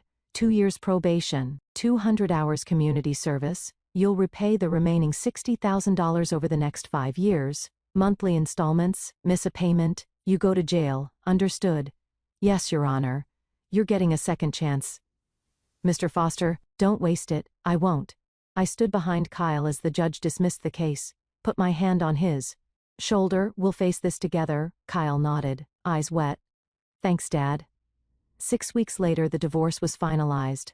I kept the house, 2156 Skyline Boulevard, the one I'd built with my own hands. Victoria forfeited all claims. The court ordered her to pay $30,000 in restitution from assets she'd hidden in a separate account. I didn't want her money, but the judge insisted. She stole from you half to a fund for families affected by domestic fraud. Kyle helped me write the checks. 2 months after the confrontation, I walked into a small cafe in downtown Portland. Kyle was already there. Corner booth, 2 coffees on the table. Sophia arrived a few minutes later, carrying a foil-wrapped plate. Empanadas, she said, setting it down. Homemade Isabella's recipe. I smiled. Thank you, Sophia. We sat, ate, talked about small things. The weather, the cafe's new menu, Henry's latest carpentry project. Then Kyle set down his coffee. Dad, thinking. About school? I'm enrolling at Portland Community College spring semester, and I'm starting therapy. For the gambling, for just everything. I reached across the table, squeezed his hand. I'm proud of you. Kyle's eyes filled. I know saying sorry isn't enough. I know I can't undo what I did, but I'm going to spend the rest of my life making it right. You already started. He wiped his face. I got a job too, warehouse, night shift. It's not much, but it'll help with the restitution payments. Kyle, you don't have to. Yeah, I do. He looked at me. I took that money. I have to pay it back. On my own. I nodded. Okay, but if you need help, I know you'll be there. Sophia reached over, patted Kyle's hand. You're a good boy. You made mistakes, but you're fixing them. That's what matters. Kyle smiled. Small, fragile, but real. Sophia turned to me. Mr. Foster, 5 years ago you gave me 2 more years with my daughter. 2 years I never would have had. Now I give you back your son. My throat tightened. You didn't just give him back, Sophia. You saved both of us. She shook her head. No, you saved each other. We sat in silence, comfortable, warm. Kyle looked at me. Dad, do you think we'll be okay? I thought about the last 2 months, the fear, the anger, the betrayal, the loss. But I also thought about this moment, the three of us sitting together, healing, slowly. Yeah, I said. I think we will. It's going to take time, isn't it? Yeah, a lot of time. Kyle nodded. I'm ready, however long it takes. I smiled. Me too. Sophia raised her coffee cup. To new beginnings. We clinked cups, drank, laughed when Kyle spilled his on the table. I looked at my son across the cafe table, really looked at him. The boy I'd lost was gone. But the man sitting here trying to rebuild everything he'd broken, that man I could be proud of, this wasn't the ending I'd imagined 23 years ago when I said I do to Victoria. When I held baby Kyle for the first time. When I built that house on Skyline Boulevard. But maybe that was okay, because this wasn't an ending, it was a beginning. One day at a time, one conversation at a time, one cup of coffee at a time. We weren't whole yet, maybe we never would be, but we were healing, and that was enough. Looking back at everything that happened, I learned something I wish I'd known 23 years ago. Trust but verify. Don't ignore the signs. Don't let love blind you to the truth. I trusted Victoria completely. I never questioned, never checked the accounts, never asked where the money went. I thought trust meant closing your eyes. I was wrong. Trust means keeping them open and choosing to stay anyway. Don't be like me. Don't wait until your life is falling apart to ask questions. Don't let shame keep you silent when you need help. And don't assume the people closest to you have your best interests at heart. God gave me second chances I didn't deserve. When I was hiding in that cabin terrified and alone, God put Sophia in my path. When I needed proof, God gave me the courage to install those cameras. When I thought I'd lost Kyle forever, God brought him home. I'm not a religious man, but I know this something bigger than me kept me alive, kept me fighting, kept me from giving up. The lesson: protect yourself. Protect your family. Don't assume everyone has good intentions. Watch your accounts, know where your money goes, and if someone you love tries to isolate you, manipulate you, or turn your children against you, run. Don't wait. Don't hope it gets better. Run and don't look back. Kyle and I are healing now, slowly, one day at a time. It's not perfect, but it's real. And that's all we can ask for. I appreciate you staying with me through this entire journey. For watching. Take care. Good luck.